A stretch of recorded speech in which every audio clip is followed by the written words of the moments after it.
Brought to you by KR Mangalam University. We provide you the platform to turn your dreams into reality. Give wings to your aspirations with KR Mangalam University.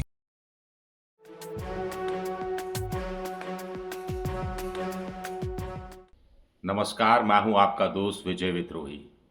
तो प्रधानमंत्री नरेंद्र मोदी 2 दिन के दौरे पर बिहार में आए, लेकिन सस्पेंस बढ़ाकर चले गए।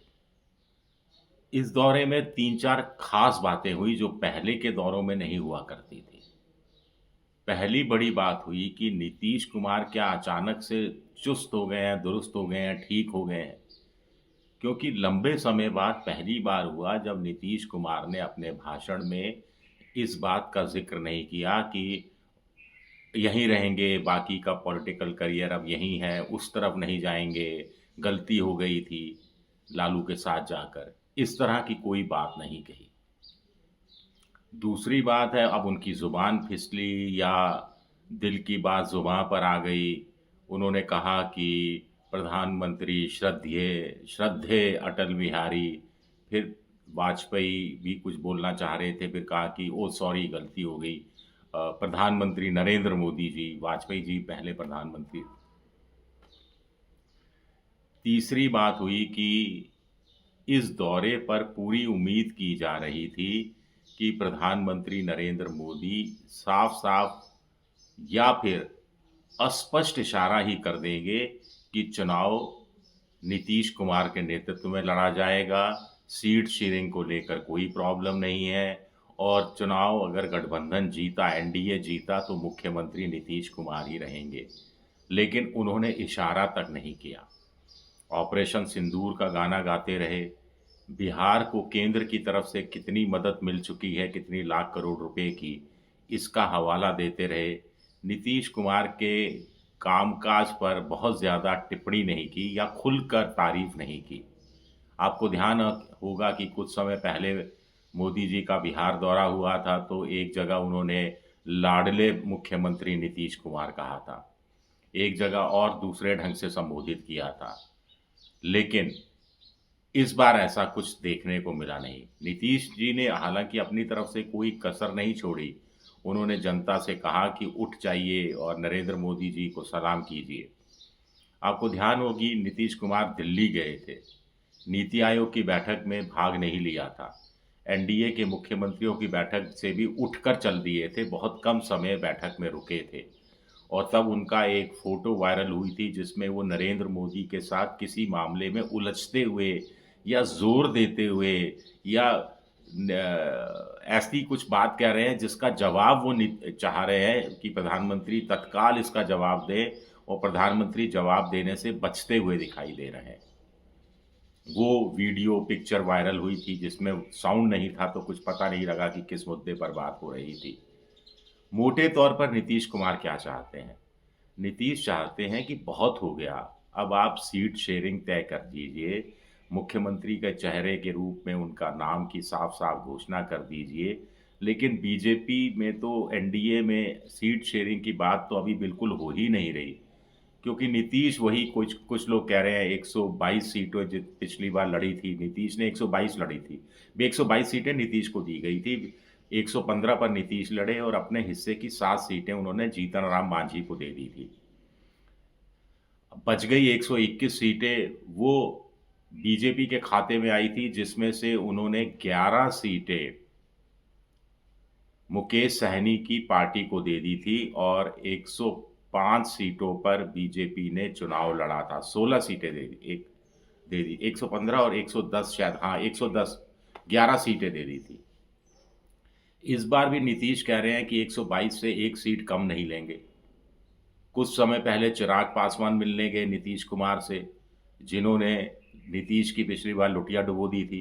115 सीटें लड़कर सिर्फ 43 सीटें पर नीतीश जीत पाए थे, और बीजेपी 110 सीटों पर लड़कर 70 पार सीटें जीत गई थी, सबसे बड़ी पार्टी बन गई थी।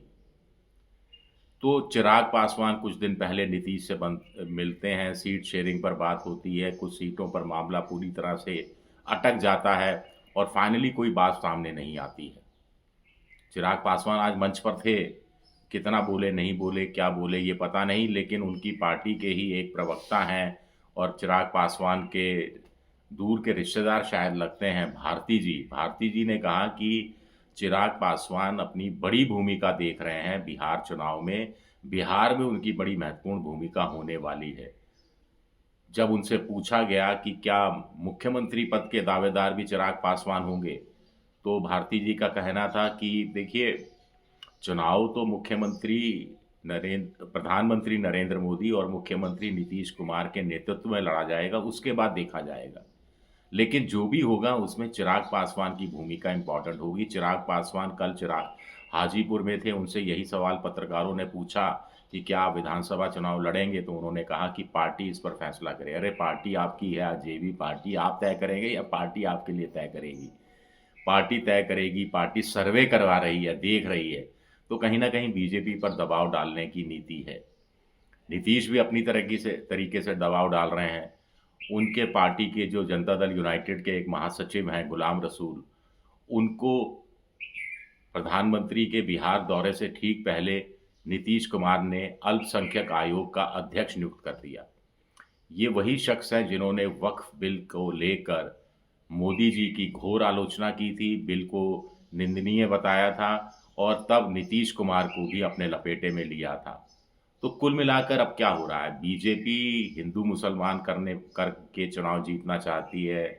अब ऑपरेशन सिंदूर को वो चुनाव का मुद्दा बनाना चाहती है, राष्ट्रवाद के नाम पर चुनाव लड़ना चाहती है, और नीतीश कुमार नाराज़ मुसलमानों को मनाने में लगे हैं। ये जो बड़ा डेवलपमेंट है, ये भी अपने आप में चौंकाने वाला है।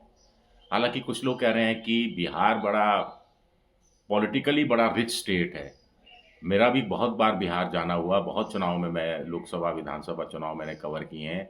वहाँ पर आपको टैक्सी, जो एयरपोर्ट पर आप टैक्सी लेते हैं, उसके ड्राइवर से लेकर कोई रिक्शे वाला हो, कोई गांव में छोटी मोटी चाय की दुकान हो, पान बीड़ी सिगरेट की दुकान हो, आप जिससे भी पूछ लीजिए, वो आपको अपने इलाके की राजनीति, सारे समीकरण, जातियों के समीकरण, पिछली बार कौन जीता हारा, कितनी से जीता कितने से हारा, इस बार किसका वर्चस्व रहेगा और क्यों रहेगा, और नहीं रहेगा तो क्यों नहीं रहेगा, ये सारा हाल बता देते हैं बिहार के लोग।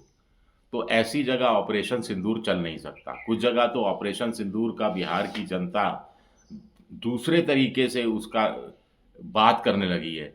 कह रही है कि साहब, ऑपरेशन सिंदूर में 22 मिनट के अंदर 9 आतंकवादी ठिकाने मोदी जी ने नष्ट कर दिए, लेकिन मोदी जी के प्रधानमंत्री रहते हुए 11 साल में बिहार की जनता का विकास नहीं हो पाया।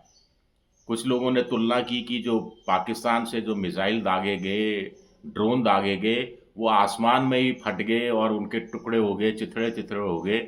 उसी तरह से जैसे कि बिहार में पुलों के चिथड़े हो जाते हैं, पुल भरभरा के गिर जाते हैं, उसी तरह ड्रोन और पाकिस्तान के मिसाइल भी भरभरा के गिर गए। यानी ऑपरेशन सिंदूर के बहाने जितना बीजेपी प्रचार प्रसार कर रही है, उतना दाव कहीं उल्टा ना पड़ जाए, इस बात की आशंका सता रही है। क्योंकि बेरोजगारी है 45% लोगों की नज़र में, महंगाई है, लॉ एंड ऑर्डर की बिगड़ती स्थिति है, केंद्र से ने जो योजनाएं के लिए दावे किए गए, उसमें कितना पैसा आया कितना नहीं आया, मोटे तौर पर एक अंदाज़ा लगाया गया। मैंने एक डिजिटल चैनल में पुण्य प्रसून वाजपेयी को सुन रहा था, तो उनका कहना है कि करीब 12 लाख करोड़ रुपया प्रधानमंत्री पिछले 11 सालों में बिहार की जनता के लिए घोषणा कर चुके हैं। 12 लाख करोड़ योजनाओं की। 12 लाख करोड़ क्या, 1 लाख करोड़ भी ज़मीन पर हकीकत पे काम करता हुआ दिखता नहीं है। इसमें केंद्रीय योजनाएं भी जोड़ दी जाती हैं, जैसे हाईवे है जो बिहार से होकर गुजरेगा, तो उसको वो हाईवे के लिए पैसा दिया, तो उसमें बिहार की जनता के लिए अलग से क्या दिया? हाईवे बनना है तो हाईवे बनेगा। जैसे रेल की पटरी है या कुछ और है, या केंद्र का कोई रेल का कारखाना है, तो बहुत सारी चीज़ें हैं जिससे बिहार का युवा थोड़ा सा परेशान है। और प्रशांत किशोर इस चीज़ को समझ रहे हैं, इसको कैश कराने की बात करते रहे हैं। कन्हैया कुमार, कांग्रेस, तेजस्वी यादव बेरोजगारी को मुद्दा बनाया था पिछली बार, और उसके बाद सत्ता में आने के बाद 6 महीने में या 7 महीने में 2.25 लाख नौकरियां देने का दावा किया था। तो ये सारे मुद्दे भी हैं। अब कुल मिलाकर नीतीश के सब्र का पैमाना कब फूटेगा, कुछ लोग इंतज़ार कर रहे हैं।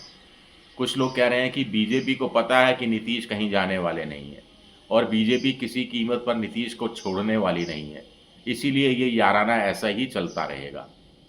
खैर देखते हैं, वक्त बताएगा। शुक्रिया मेरा ये वीडियो देखने के लिए। पसंद आए तो लाइक कीजिए, सब्सक्राइब कीजिए, शेयर कीजिए।